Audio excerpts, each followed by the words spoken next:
Good afternoon. Today we are going to see the three constrictors of the pharynx. So this was the front of the aspect of the skull.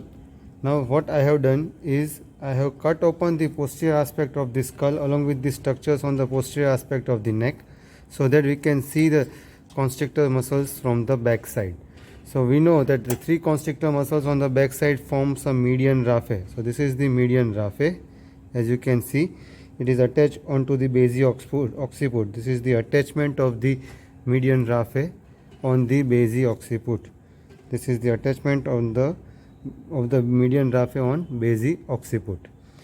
Now the three constrictor muscles, if we see from the sides, so this first muscle, this is a big muscle, you can see here, this one, this is the superior constrictor muscle, which is overlapped from below by the middle constrictor muscle. This is the middle constrictor muscle which is overlapping the superior constrictor, and from below the middle constrictor is overlapped by the upper vertical fibers of the inferior constrictor. So these are the three constrictor muscles: the superior constrictor here,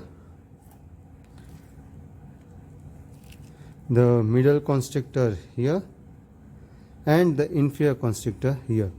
So if we remember the origin, the superior constrictor arises from the pterygoid humulus, pterygomandibular raphe, medial side of the mandible, and the posterior aspect of the tongue. So this is the part. We cannot see the mandible and all those things here. Only we are able to see the muscle fibers. This is the superior constrictor.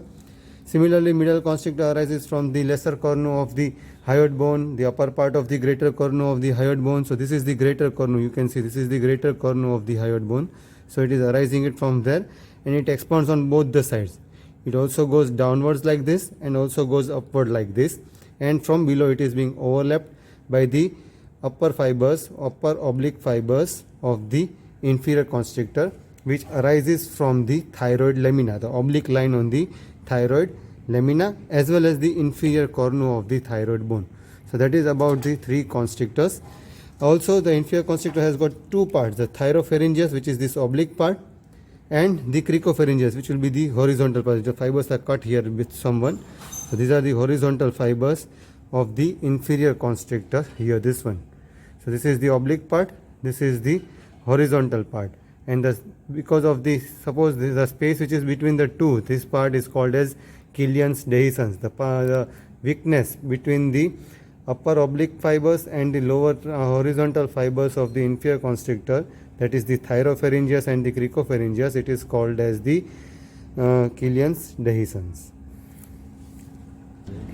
Now let us see the structures passing between the various constrictors. So as you know, this is the upper free margin of the superior constrictor, this part, and this is the base of the skull, this part. So the structures passing between the base of the skull and the upper free margin of the superior constrictor, if you remember, are the auditory tube, levator veli palatini muscle, ascending palatine artery, and a branch from the ascending pharyngeal artery.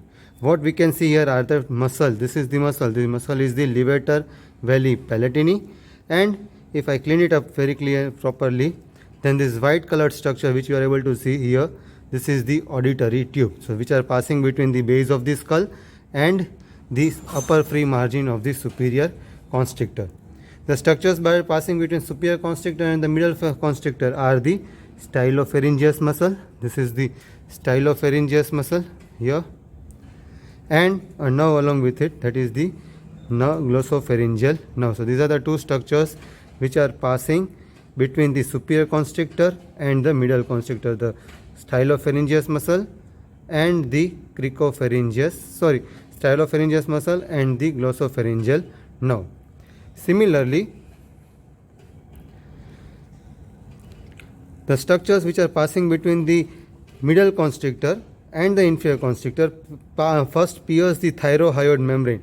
This is the hyoid bone, this is the superior cornu of the thyroid cartilage. So the membrane which is present between the two, this white membrane, is the thyrohyoid membrane, and the two structures which are piercing them is, one is the vessels, that is the superior laryngeal vessels, and the other one is the internal laryngeal nerve.